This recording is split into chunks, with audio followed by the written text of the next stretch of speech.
Don't be so worried about people who imitate your work. They only know the what, but not the why. If you stopped being creative, so would they. A photocopier isn't an artist, even if it can recreate the Mona Lisa. I love that. Because at the end of like you are source in that situation. And so everyone is there for like a subset of you, and they require you to live. You don't require them. And the equal opposite is, I think we should be more fearful of when everyone stops copying you. Like the day that no one copies you is far, far more frightening than the day everyone's copying you. Yeah. Jimmy Carr refers to China as a cover band. You know, yeah. It's like they're the cover band of the Beatles. And he says, you know, they're good. And in many ways, they're able to produce things at more scale and so on and so forth, but they're not driving the innovation forward in that same way. Yeah, the idea of getting upset about people copying is just ridiculous. Like, yeah, that's all. But you understand why it's painful, right? If someone's gone through, okay, let's test and test and test and test and test, and then finally find a particular formula that works, and then 10 people downstream get the benefit of this hard, laborious, effortful, late night grind and iteration, and they just got to be like, oh, that thing. Yeah.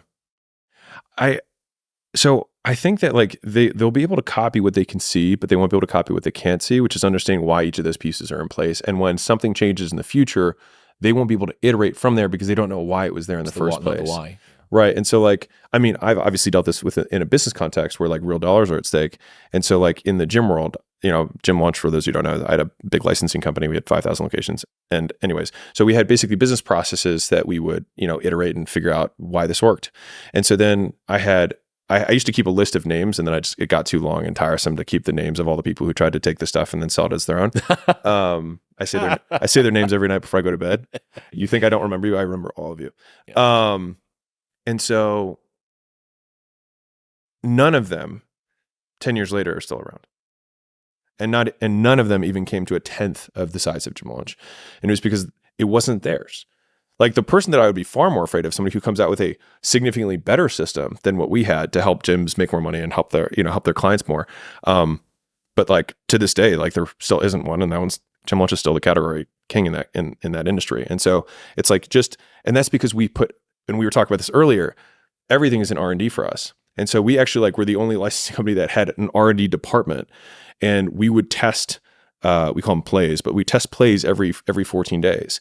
And so we'd spend 50 or 100 grand on just a test. We'd be like, all right, let's test this new marketing campaign. Or we'd say, hey, let's test this new high ticket sales process. Or hey, what if we tried to sell memberships via chat?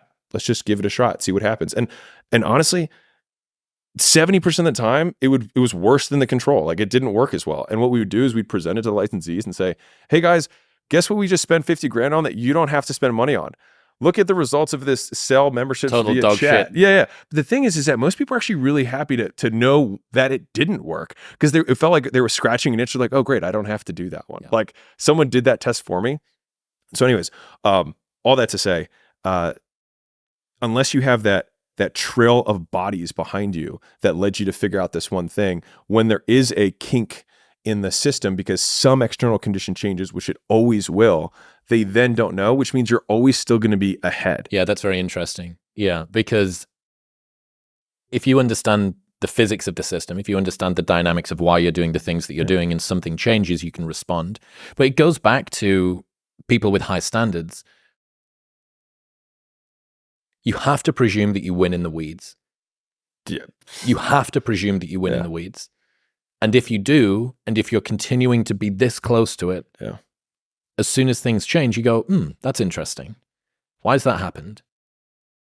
And that then allows you to continue to iterate. And you see it because you're in the weeds, right? Somebody who's all the way zoomed out, just like, copy paste that. They're like, they're late because they have to see that it's working consistently. So they're already 3-6 months behind. Then they start trying to figure out how to implement it. And then they start implementing it. And then what they don't see is the things that made the conditions that made it work to begin with. And so like, if you just assume that you're always in the lead, then it means sure, 2nd through 10th place will always copy number 1, but to the victor go the spoils. And so you will, like, no one gives a shit who is 4th place at the Olympics. Alex, I appreciate you, man. Thank you for coming on. What's next? What can people expect from you next few months? Well, all my effort is in the Skool Games. So we're, I mean, I can talk about them. I can not talk about them. Yeah. So I just made the biggest investment of my life. I'm now co-owner of Skool.com. It's a platform where you can build what you want to build, learn what you want to learn, and schools will give you the tools, the community, and the education to help you. And so we've actually created a whole thing where people can start all this stuff for free. Because I believe my whole platform has been education. That's what I believe in. I think the education system is broken, and teachers don't get paid or given the resources to actually teach students. And they're supposed to teach tests that they know don't help students. Students get educated on stuff that doesn't matter in the real world, and they go into mountains of debt for a piece of paper that doesn't make them anything to pay off the debt that they're in for the rest of their lives. And I hate all of it, which is why we started making the content that we do. And so this is one big investment that I'm doing to try and make my small dent towards helping fix that. And I obviously talk about business. That's what I know. Okay. But one person can't do that. Like, I can't change. I mean, I can try, but like, I don't think one person's going to change the world. And so, I wanted to invest in a platform that would help other people do that for one another. And so whether it's like, how to paint and you want to teach people to paint, how to fix Hondas and you want to teach people to do that. Like, there are so many more useful skills that we can trade with one another. And I think Ben Franklin said, there's no more noble a deed than to help another know more, to educate. And I wholeheartely believe that. And so, I mean, that's what I'm investing my dollars and my time into. And so, yeah, that's like my whole next year.